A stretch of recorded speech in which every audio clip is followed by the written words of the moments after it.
And now to provide more insights, comments, and reactions to our discussions, please welcome the Program Manager and Head of Investment Promotions and Industry Development from the Halal Project Management Office of the Department of Trade and Industry, Mr. Alim Siddiqui Kuapal.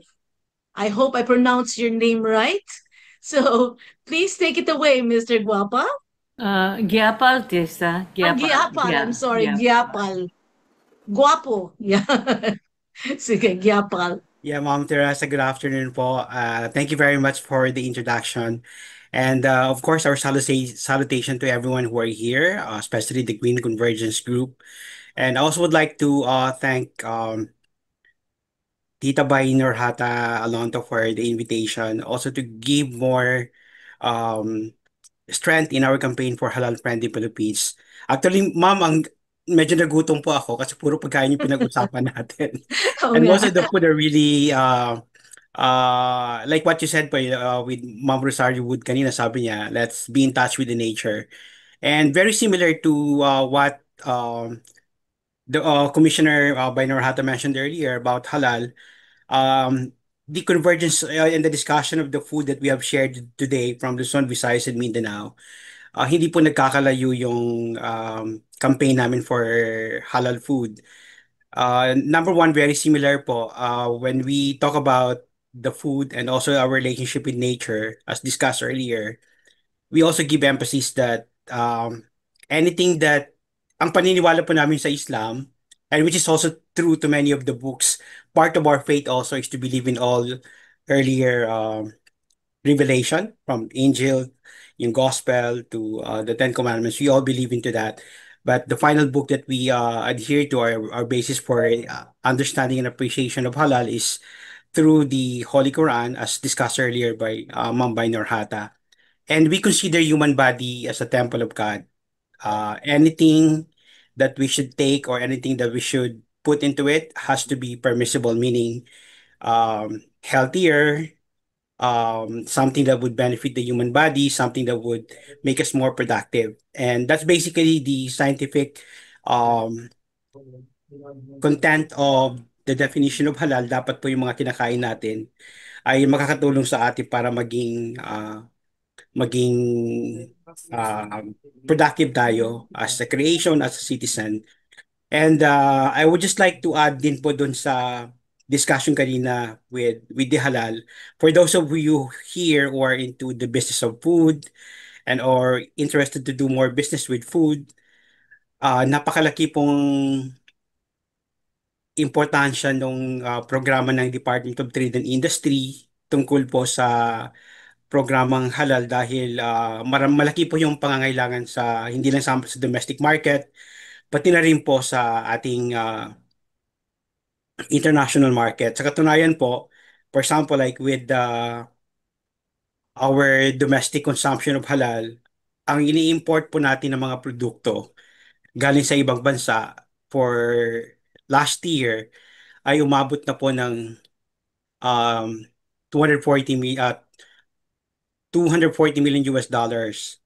And then yung i-export natin, umabot na rin po ng 134 million US dollar. Correction po, it's 120 million US dollar yung import and then yung export po is 134 million US dollar. So, ganun po kalaki yung pangangailangan natin sa domestic halal economy, pati na rin po sa export halal market natin. And lahat ng mga nabanggit niyo po ng mga pagkain na pwede nating i-produce from Luzon, from Visayas, and from Mindanao, po pwede rin siyang i-convert into halal production. Unang-una po, nabanggit ng unang speaker natin kanina na it's a matter of compliance. It's also a matter of system that we need to introduce dun sa sistema sa preparation ng halal product. So, for example po, if we are going to, pag meron tayong inihain na chicken curry, the biggest difference po ng chicken curry na halal is that the chicken is properly slaughtered. And when it's properly slaughtered, I explained earlier, it means it's healthier served. So we really don't have any huge differences when it comes to what's halal and what's not halal, except that there are certain parameters that are needed to be followed pagdating po sa mga halal products at pagdating po sa mga non-halal products. And as far as the market is concerned, katulad po na nabanggit natin kanina, we just wanted to give an emphasis to it. Those who are already in the business of food or may mga restaurant or owning food manufacturing or may mga konting negosyo pagdating sa halal, sa food preparation, pwede po nating i-strengthen yung opportunity na makapag-distribute tayo ng market sa mga komunidad. For example, sa Philippines, we have a huge market population here of Muslims from Luzon, Visayas, and Mindanao. It is now estimated to run around 10 to 12%, which manifests around the third biggest size of Muslim population in Southeast Asia. And the buying capacity also, as we have mentioned earlier, napakalaki po ng buying capacity ng ating mga kababayan, including the foreign markets that we have from other countries. For example po, sa Dubai, malaking export and import partner rin po natin.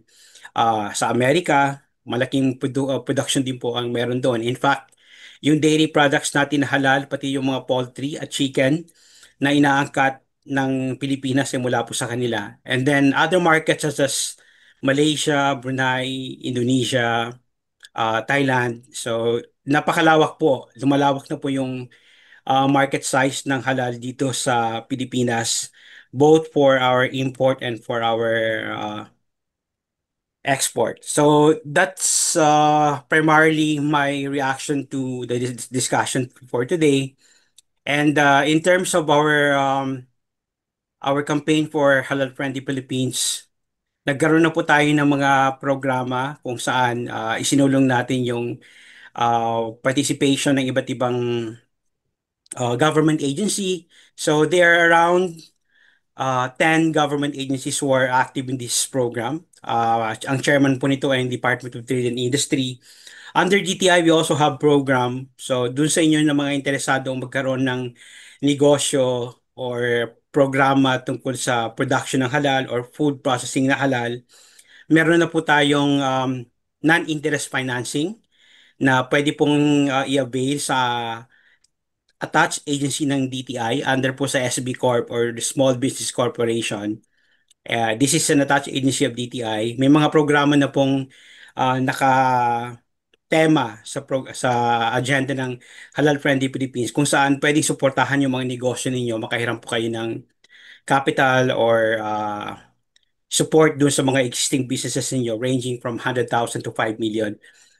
You can just go or log into the SB Corp or pwede rin po kayo magipag-ugnayan sa amin with I can share to you my email address. It's alimgyapal@dti.gov.ph so that we can share to you yung mga programa existing sa halal.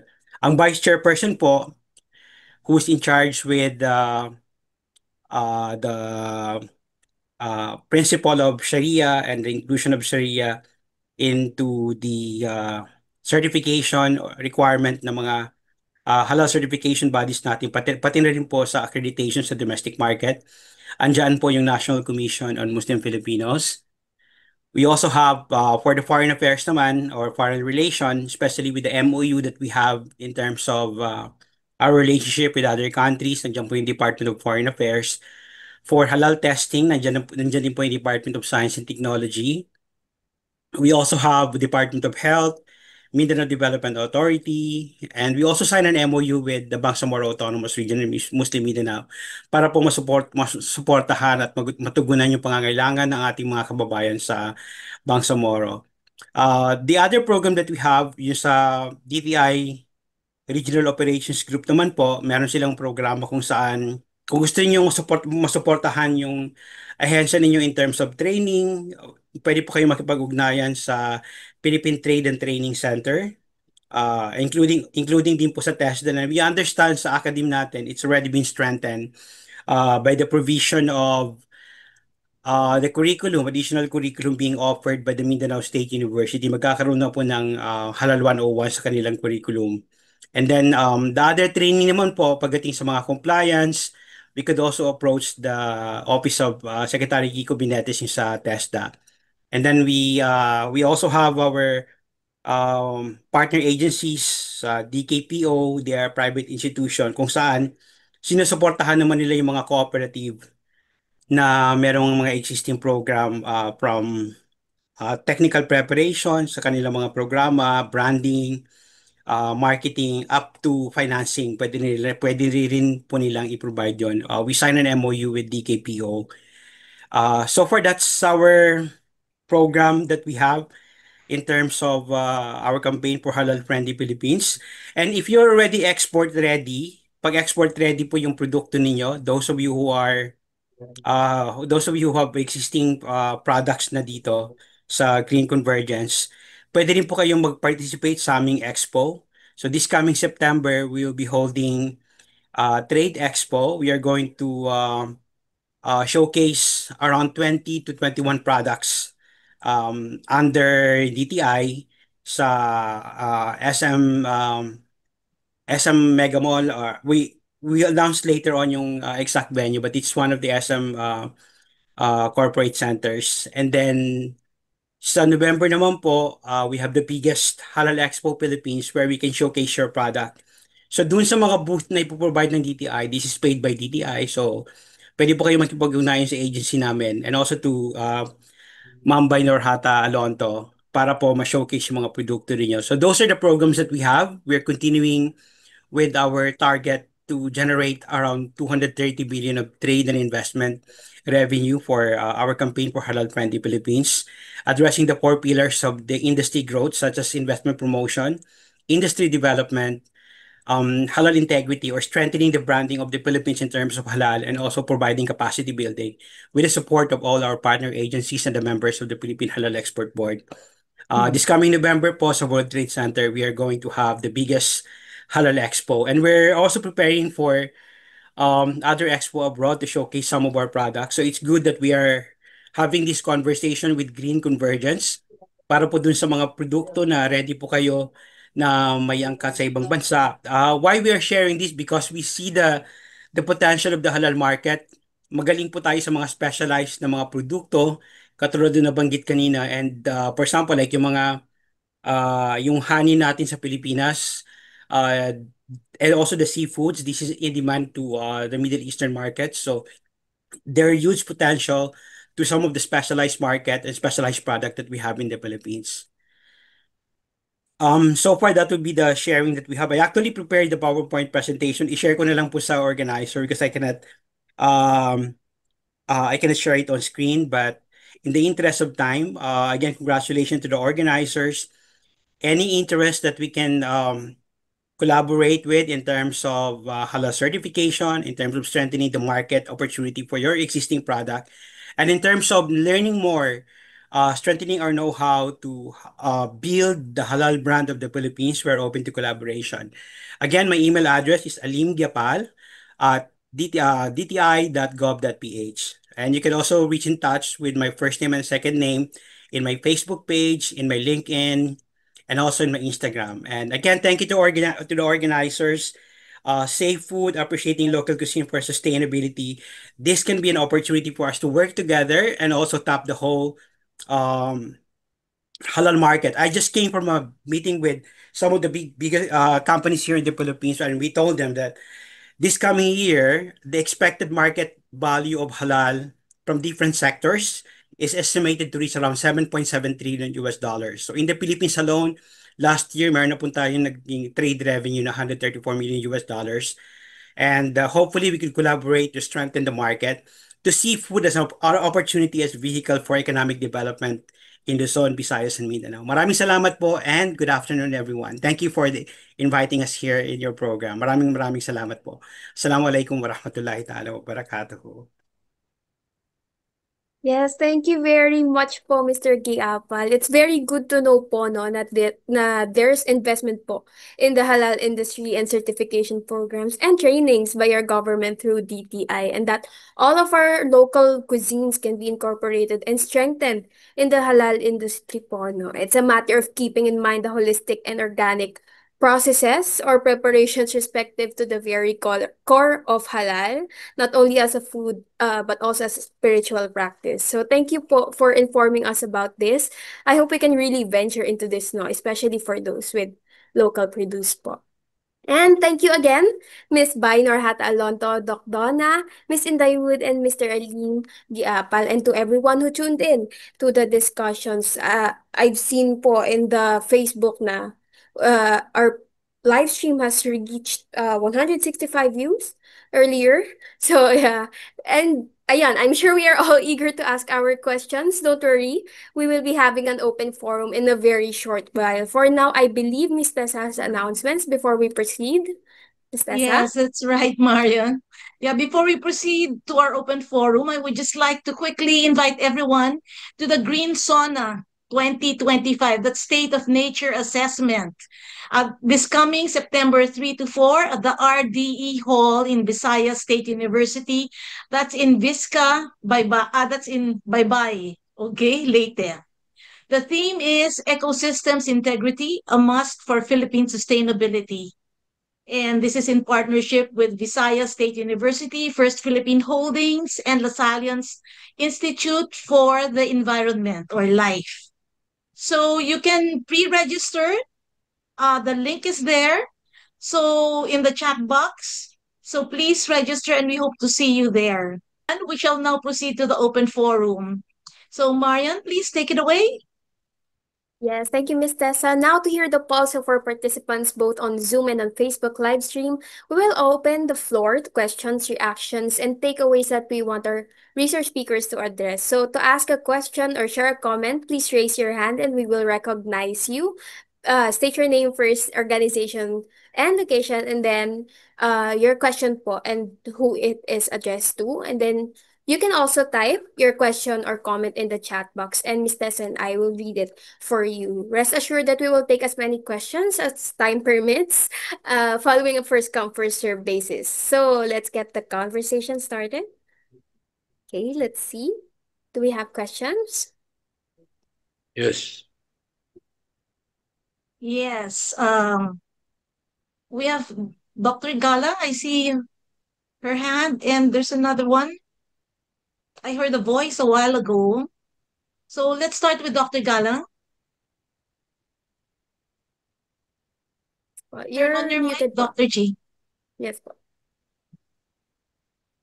Wow, that was an information-laden session. Of course, halal is very new to many of us. My question is for Dr. Giapal. Um, Guapa. Guapal. Uh, how you know, Diapal. Giapal, Agyapal. the meat that most eat are probably not halal. It's not probably not halal, but they are supposed to be uh, killed in abattoirs, which are government inspected. Where are the abattoirs for halal? That's number one. Then number two, I think organic means also non-GMOs.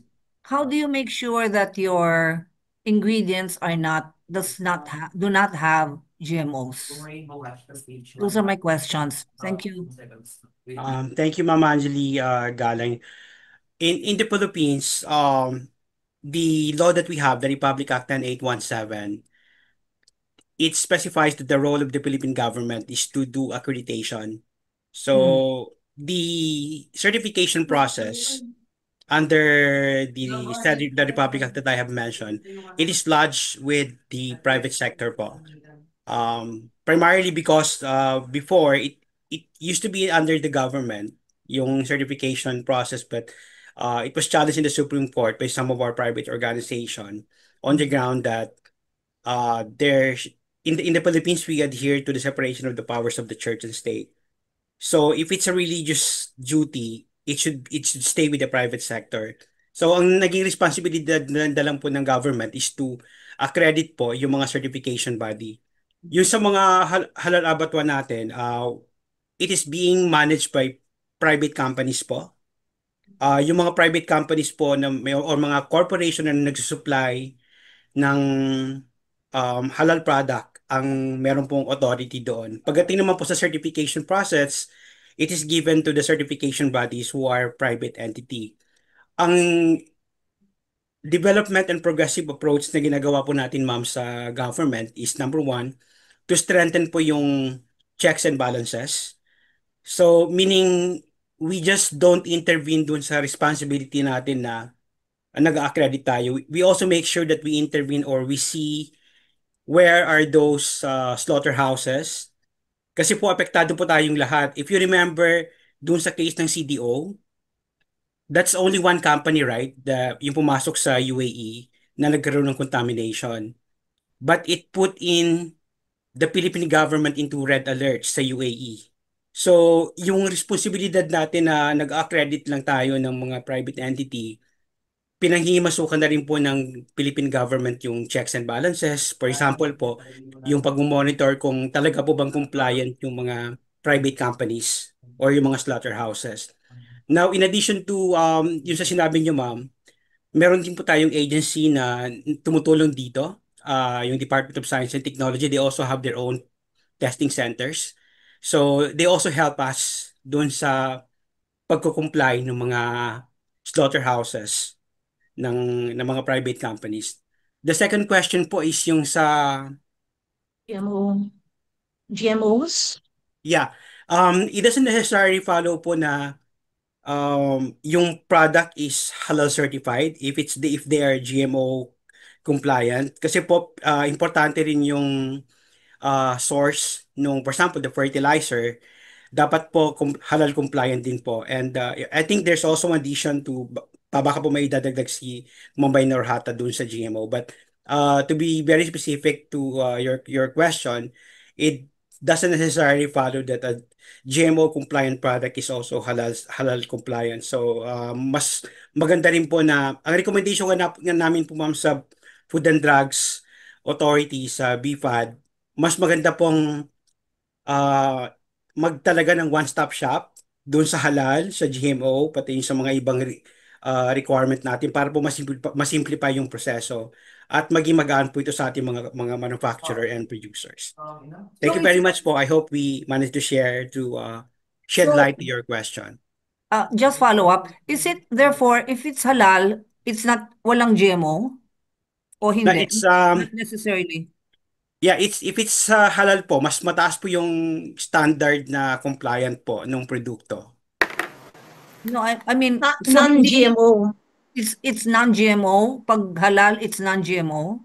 Not necessarily po. Not Kasi necessarily. meron pong mga GMO compliant or non-GMO compliant na also halal. So, depends po dun sa, for example, ma'am, yung sa fertilizer na pinagagalingan. Kasi pwede ka pong maging non-GMO pero yung fertilizer mo is non-halal. So, iba rin po yung I think testing Alim, natin. I think Brother Alim, you're on the right track. Paki-explain mo na lang na when we talk about halal, we really talk about encompassing issues like from the production to the processing to the distribution until consumption. So yun ang pinag-usapan natin. Kasi 'di ba there are Muslims na hindi sila kakain talaga pag hindi sila sigurado na halal yung which means the animal was treated kindly, with respect, as humanely as possible, blah blah blah. But in a modern world, parang mahirap mahirap na yon i-follow eh. But we admire really what DTI is doing. My husband was still alive when he was a co-chairman of the DTI secretary on the task force that eventually, I think, gave birth to PDP, the Philippine Development Plan, 2023 to 2028, no? Baka you can talk about that. Na ganun talaga, I mean, nagtaka nga ako na it's already the private companies that are handling the certification but approved by the DTI. Kasi the government should really find a way to regulate. Yes po. Kasi if you will allow the private corporations, they might not be really motivated as to providing halal, the true halal products. Baka mahulog na naman sa mass production, just because of the profit, because they are aiming on the profit more than providing really halal. What is halal? Alin? Yes, Ma'am Bai, you're right po. In fact, doon sa yung progressive and development approach na ginagawa natin, because the law has a lot of limitation po. Hindi po pwede kasi, like for example, in other countries like Brunei, Malaysia, it's the government agency who does the certification process. Before po kasi yung government agency rin natin yung in charge, yung National Commission on Muslim Filipinos. But there's a new legislation na binibigay yun sa private sector. But nevertheless, our progressive and developmental approach is to, like sabi nga po ni Ma'am Bainor Hata, paano po ma-tighten yung either support or regulations na we give to the private sector. Dahil at the end of the day po, we have to be responsible in protecting our brand. Example po, pagdating sa branding ng Malaysia sa halal, like yung Zakim, pag nakita niyo po yung branding ng halal sa Malaysia, it's acceptable everywhere. Yung Philippines, we are still getting to that standard wherein people would respect our branding. So, kinakailangan po talaga na maganda yung relationship ng government agency. Kami po, pati na rin po yung mga private institution. We need to work together with the certification body so we can motivate them, they can align to the priorities of the government. We could also do checks and balances, katulad po ng sinabi ni Ma'am Bainor Hata. So, we're doing our best. Hopefully, suportahan pa ng iba't ibang ahensya yung programa ng halal po. It is also not the issue of a minority because a national agenda can only set forth if we are inclusive to our policies, whether economic or social integration. So we always say this, and this is also the reason why I stayed in the national government.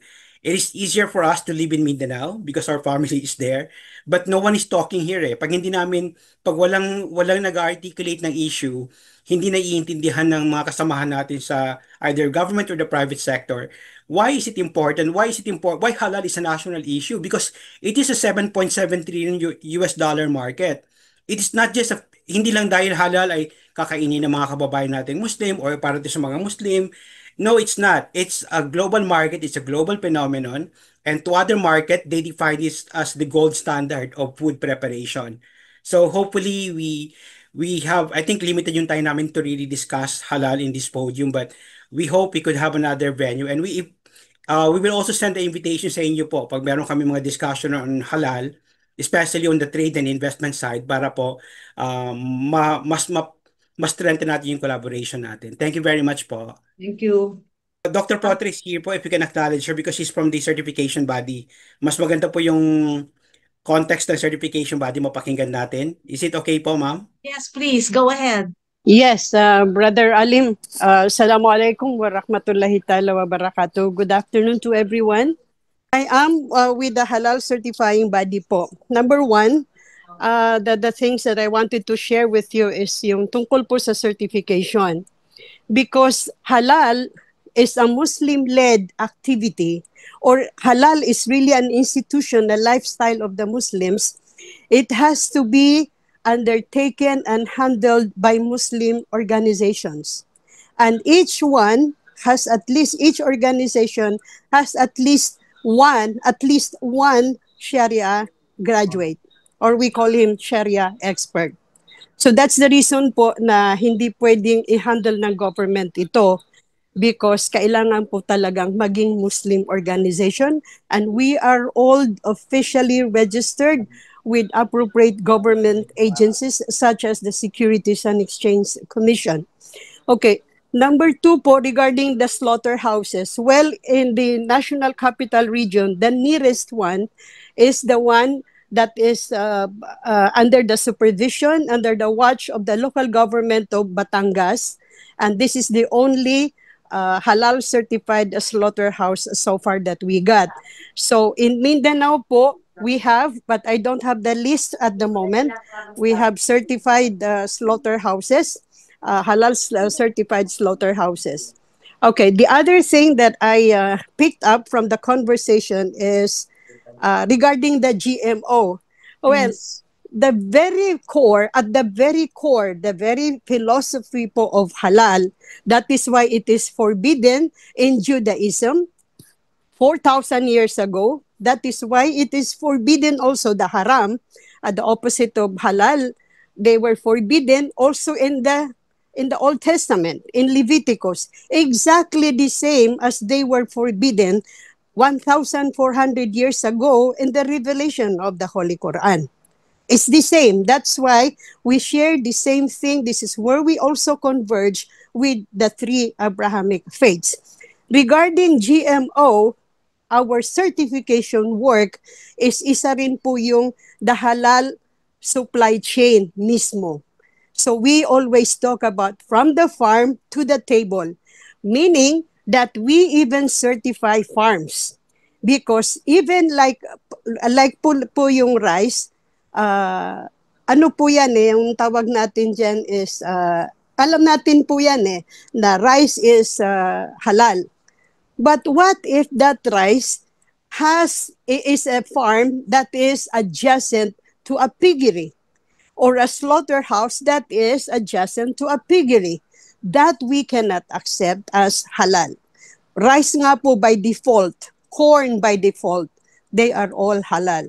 But we have to take a very close look, and that is why we also inspect farms, farmhouses, ranches, ganun po yun.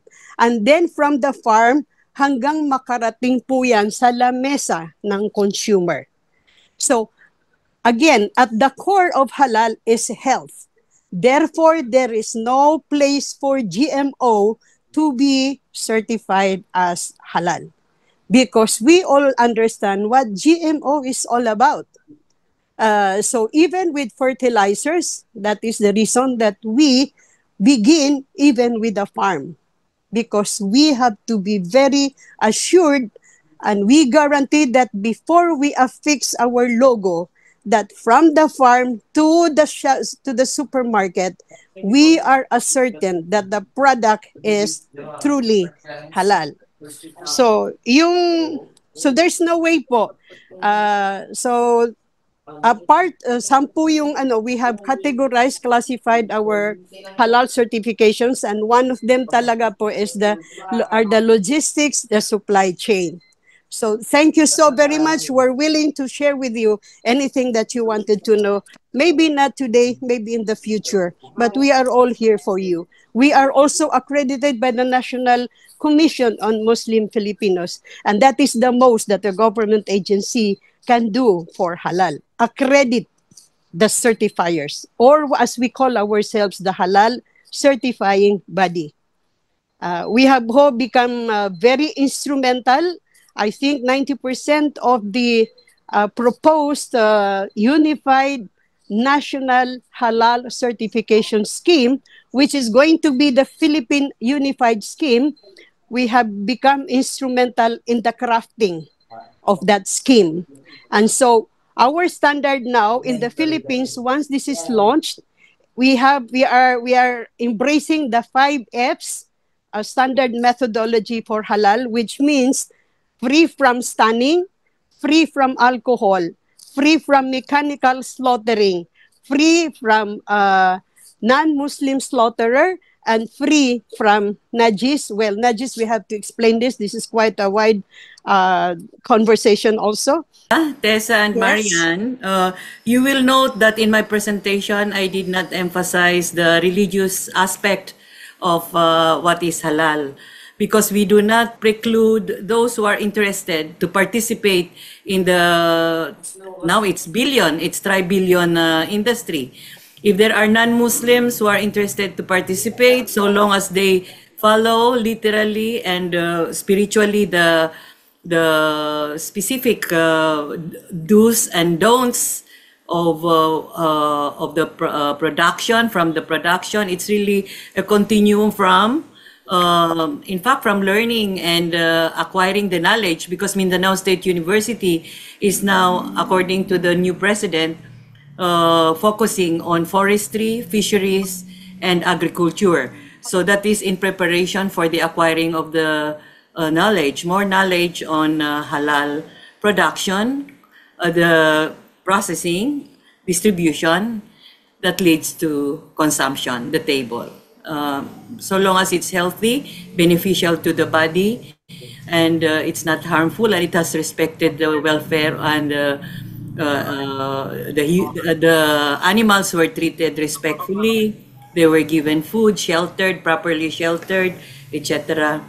So long as we have the right abattoirs, regulated and certified by proper authorities, I think we do not preclude non-Muslims to put up a factory or a company that will deal with halal food that will be good for us, the Muslims in this country. Maybe the BARM, maybe the Bangsamoro Autonomous Region should go deeper into this issue. Alim, right?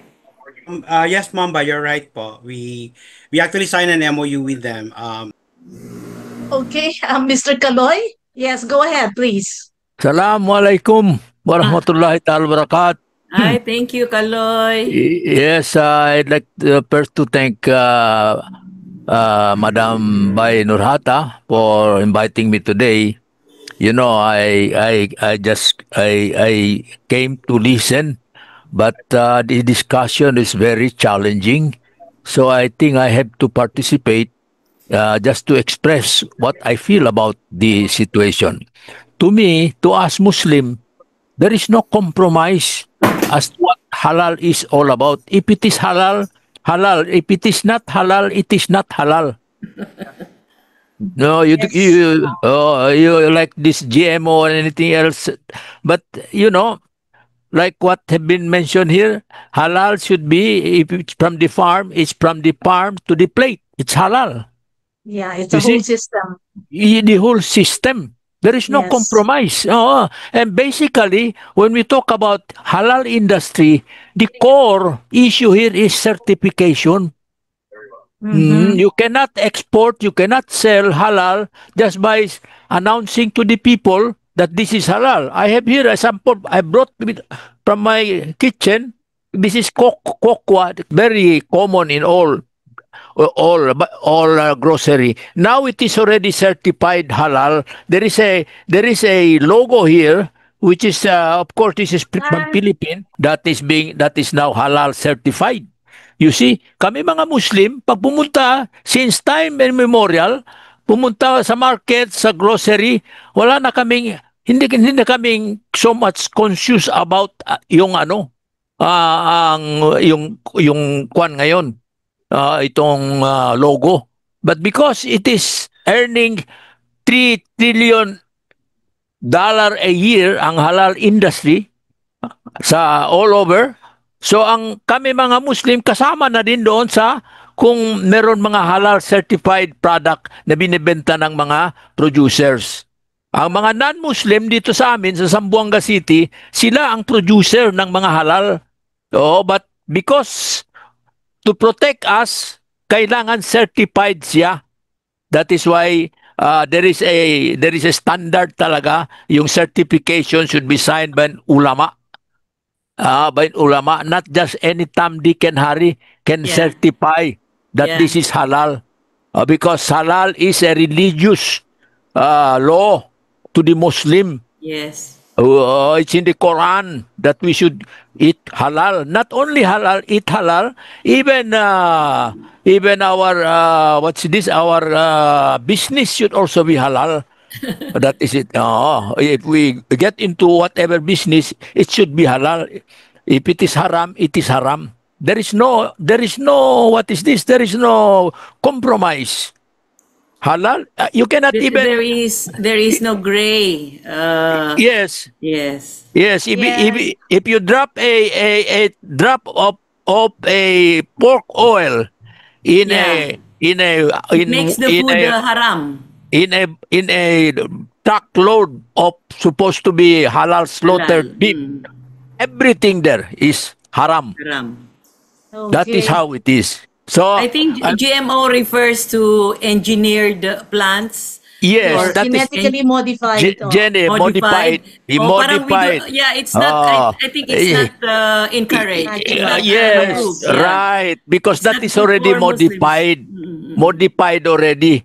Anything, There is anything modified. anything. If you mess up with nature, Uh, anything that messes up with nature is un-Islamic. was President Gloria Macapagal who issued Executive Order number 63 authorizing, empowering the Office of Muslim Affairs to Yes, certify yes.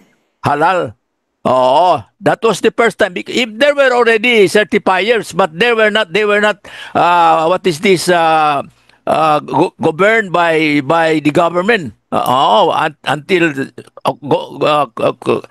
President Arroyo. But one of the speaker, he said that it was brought to the Supreme Court, and because one of the halal certified Mr. I think of the IDC brought the matter, complaint to the Supreme Court, and the Supreme Court ruled that it is a religious matter. Yes, We are yes. very thankful. I think Okay.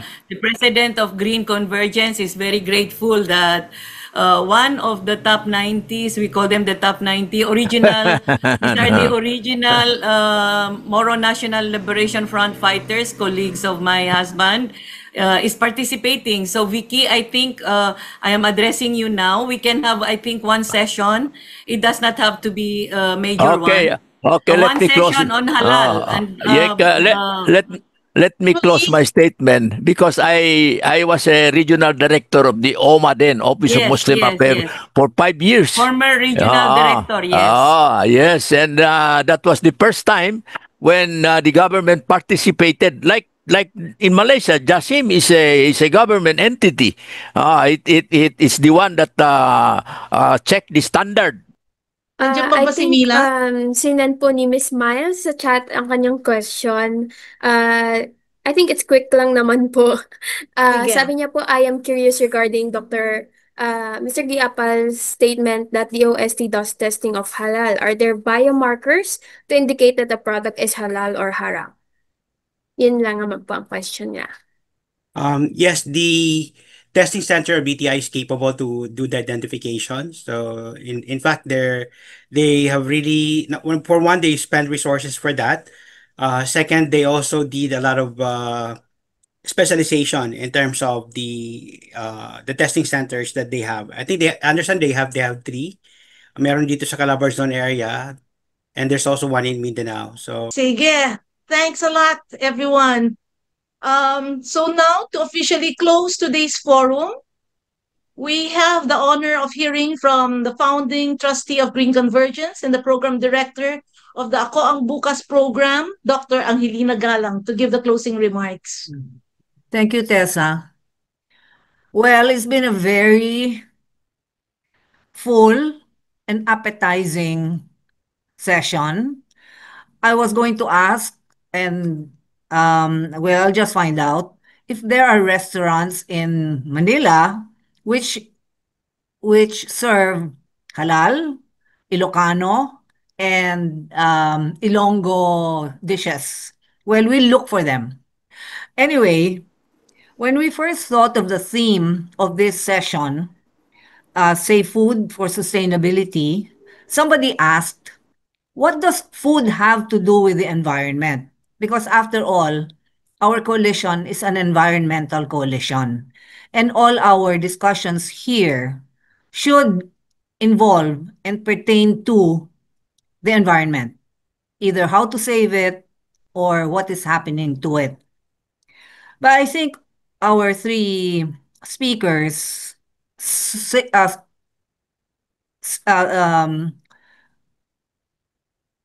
gave it, no?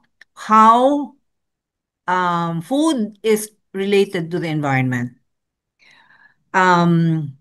Definitely, they said eat local, eat seasonal, what is in season. Historically, it has been shown that a society, a community, develops the cuisine based on the resources around it. So if we get our food from the from the surrounding environment, then we should take care of our environment. Our environment should be sustainable so that food will be accessible, affordable, and giving us the nutrition that we need. Because even the nutrition coming from the food around is also related to the needs of our bodies. So Filipinos are nurtured by the resources of the Philippines. For example, groups like Alaskans, their cuisine is mainly meat. Why? Well, they can grow much vegetables there, but also they need a lot of meat to keep their bodies warm. If we look at well, Donna gave her talk from the ecological point of view, and of course that I was very interested in that. Um, she said that it's a dry environment, so maybe the resources are not as varied as what Inday pointed out. The varied ecosystems of the Western Visayas also give a wide variety of ingredients, fruits, vegetables, seafood, etc. So if we take care of our environment, we take care of our bodies. And when we heed the principles of sustainability, then we also heed the challenge of climate change. It has been mentioned by several our speakers that by using the resources around, by not being reliant very much on imported food, then our carbon footprint is also low, and that is environmental. Well, I would just like to give my point by giving an anecdote of my kasambahay. Uh, I made her go, or I allowed her to go to the Miriam adult education classes. And in one class, she was made to um, give a public speech. And when I asked her, "Oh, what will you say?" She didn't know what to say. I told her, "Why don't you just give your learnings here in Manila as opposed to your life in Antique, where she came from?" And you know, the big difference that she said between life in the provinces and life in Manila, sabi niya, dito po sa Manila, lahat binibili. Sa probinsya, as Bai said, sa in the street or in the path along the way, you can pick calamansi, you can pick guava, you can pick malunggay. And as Bai, Donna, and Inday have mentioned, in the provinces, most people have their food needs just in the backyard. Yeah. And so I hope that we do not stray too far from our local cuisines, which are environmental and which are healthier because often they are fresh, as opposed to our culture now of fast foods, processed foods, canned and bottled, so that they will, with preservatives, so that they will stay for a long, long time. So, and I would like to end with quoting what Mr. Gyapal said, that our bodies are holy, are sacred, and to keep our bodies sacred, we also consider the environment, which should also be sacred. They are vessels of God, and so we protect them, and we protect what nurtures them, which is the environment. Thank you, Bai, Donna, Inday, Mr. Gyapal, Tessa, and Marian, and all who asked who are here to participate. I'm sorry I did not get the names of the other two who spoke, but it's been a very rich session, and please continue to join us at every Kamayan session. Thank you and good afternoon. Thank you, Nina. Thank you. Thank you po, Dr. Galang, for the inspiring and moving closing remarks and for emphasizing the interconnectedness of food and the environment. Ayun po, today's session was definitely interesting. Ayun nga, as mentioned ni Dr. Galang, not only did we discuss the link of appreciating our local cuisine, but promoting sustainable food production for the sake of our environment, we also covered a lot about uplifting and empowering our culture through food, regardless of differences. Hopefully, we all carry what we learned today through our everyday life, not only for our environment, our culture, but most definitely our health. Yun po, Ms. Nessa. Yes, nako. Thank you, Marian. From now on, I will start to look for that logo, for that halal logo. So especially I want to expose my children to this nutritious food, no? So we'll start looking for Healthier, this because it's healthier. It's healthier. yes, It's healthier. even better than being organic. Right, right. Good for the environment, good for other creatures. Talagang, it's Yes. talagang golden and it's the gold standard. Thank you, So Tessa. thank you so much to everyone. It has been very productive. I've enjoyed it. But before we go, I would just like to announce that our next Kamayan will be on September 19. Please put it in your calendar. And on September 12, we have the Green Convergence General Assembly. Yeah. Yes, and we also have in our chat box, we have the evaluation form. Please fill it up. That will help us. So after all of this, thank you so much. Very, very interesting and talagang very informative for the health of everyone, including our planet. Yes po. We hope to see you all again for another meaningful environmental discussion. So on behalf of Green Convergence po, thank you all for joining us today. We hope Thank to keep the you. conversation going. Maraming salamat at makakalikasang araw po sa ating lahat.